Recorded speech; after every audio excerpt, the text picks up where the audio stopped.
အားလုံးပဲမင်္ဂလာပါဒီနေ့ဒီဗီဒီယိုလေးမှာ habit လို့ခေါ်တဲ့အလေးအကျင့်တွေအကြောင်းပြောပြသွားမှာဖြစ်ပါတယ်ဟုတ်ပါတယ်ကျွန်တော်တို့ဘဝမှာကောင်းမွန်တဲ့ habit တွေရှိတယ်လို့မကောင်းမွန်တဲ့ကိုမလိုချင်တဲ့အလေးအကျင့်စိုးတွေလည်းရှိတယ်အဲ့ဒါတွေကိုကျွန်တော်တို့ဘယ်လိုလုပ်ရမလဲအဲ့တော့ကျွန်တော်တို့အနေနဲ့ကောင်းမွန်တဲ့အလေးအကျင့်တွေကိုမိတ်ဆွေကအခုချိန်ကစပြီးတော့တိဆောက်ချင်တယ်ဆိုရင်မိတ်ဆွေအနေနဲ့လုပ်ရမယ့်အရာ၃ခုရှိတယ်အဲ့ဒါဘာလဲဆိုတော့ပထမတစ်ချက်အနေနဲ့မိတ်ဆွေကိုလိုချင်တဲ့ကောင်းမွန်တဲ့အလေးအကျင့်တွေဖြစ်လာဖို့အတွက်လွယ်ကူအောင်လှုပ်ဆောင်ပါဒုတိယတစ်ချက်အနေနဲ့ကျွန်တော်တို့အဲ့ဒီလွယ်ကူအောင်လှုပ်ဆောင်ခြင်းအနေပြောမှအနှဲငယ်လှုပ်ဆောင်ခြင်းကိုစတင်ပါနောက်ဆုံးတတိယအနေနဲ့ကိုဂုဏ်ပြုပါဒီကဟိုကျွန်တော်ဥပမာအနေနဲ့ပြောရရင်ကျွန်တော်တို့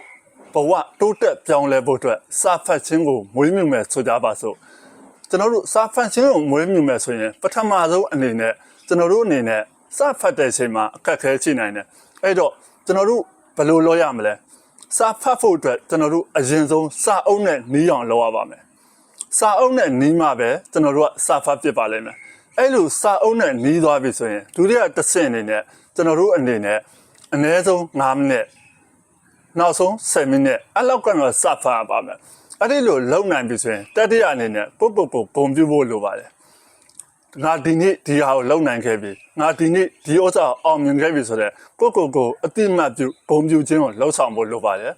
ဒီလိုလှုပ်ဆောင်ခြင်းအဖြစ်မိတ်ဆွေရဲ့ကောင်းမွန်တဲ့ habit တွေကိုမွေးမြူဖို့အတွက်လွယ်ကူသွားပါလိမ့်မယ်တစ်ချိန်တည်းမှာပဲကျွန်တော်တို့မလိုချင်တဲ့ကျွန်တော်တို့မဖြစ်ချင်တဲ့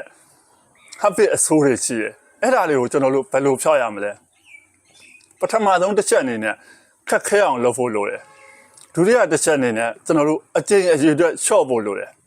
နောက်ဆုံးတတိယတစ်ချက်အနေနဲ့ကျွန်တော်တို့အနေနဲ့ဂုဏ်ပြုဖို့လိုတယ်ကိုဂုဏ်ပြုဖို့လိုတယ်အဲ့ဒါကိုကျွန်တော်ဥပမာအနေနဲ့ပြောပြမယ်အဲ့ဒါပါလဲဆိုတော့ကျွန်တော်တို့လူတစ်ယောက်ကကော်ဖီဆွဲနေတယ်ဆိုပါတော့အဲ့ဒီလိုကော်ဖီဆွဲနေတဲ့ဥစ္စာကိုကျွန်တော်တို့အနေနဲ့ကော်ဖီကိုတစ်နေ့10ချိန်တောက်တယ်ဆိုရင်ကော်ဖီနဲ့လူနဲ့ဝေးအောင်အရင်ဆုံးထားလိုက်ခြင်းအဖြစ်လူဆိုတဲ့သဘောတဘာဝခက်ခဲတဲ့အရာတွေကိုလှုပ်ဆောင်မှုနည်းလေးရှိတယ်အဲ့တော့ကျွန်တော်တို့လူနဲ့ကော်ဖီနဲ့ဝေးအောင်အရင်ဆုံးထားလိုက်ပြီးရင်ကျွန်တော်တို့စိတ်ကလူတဘာဝဖြစ်တဲ့အတွက်အဲ့ဒီအရာကိုလည်းကျွန်တော်တို့သွားပြီးတော့လှုပ်အောင်မှဖြစ်တယ်အဲ့တော့ကျွန်တော်တို့ဒုတိယအနေနဲ့ဘာလုပ်လို့ရလဲဆိုတော့အကျင့်အရေးအတွက်ရှော့ချတာဥပမာမိတ်ဆွေအနေနဲ့ဒီနေ့တစ်နေ့တာမှာကော်ဖီ10ချိန်တောက်တယ်ဆိုရင်ဒီနေ့အတွက်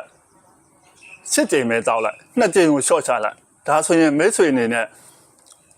တောက်တဲ့အရေးအတွက်ကနည်းသွားလိမ့်မယ်ဒါဆိုရင်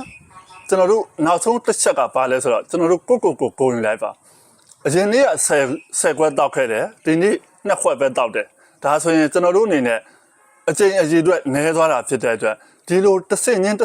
ရှော့သွားခြင်းအဖြစ်မိတ်ဆွေရဲ့အကျင့်စိုးတွေကိုပြင်ထားပြီးသားဖြစ်သွားပါလိမ့်မယ်အဲ့တော့ဒီဗီဒီယိုလေးကလည်းမိတ်ဆွေအတွက်အကျိုးရှိမယ်လို့ယုံကြည်ပါတယ်တစ်ဆက်တည်းမှာပဲမိတ်ဆွေအတွက်အကျိုးရှိတယ်ဆိုရင် comment မှာ yes လို့ရေးခဲ့ပါဦးနောက်ထပ်ဗီဒီယိုတွေမှာကျွန်တော်တို့ပြန်ဆောင်ကြပါမယ်အားလုံးပဲကောင်းသောနေ့လေးဖြစ်ပါစေ bye bye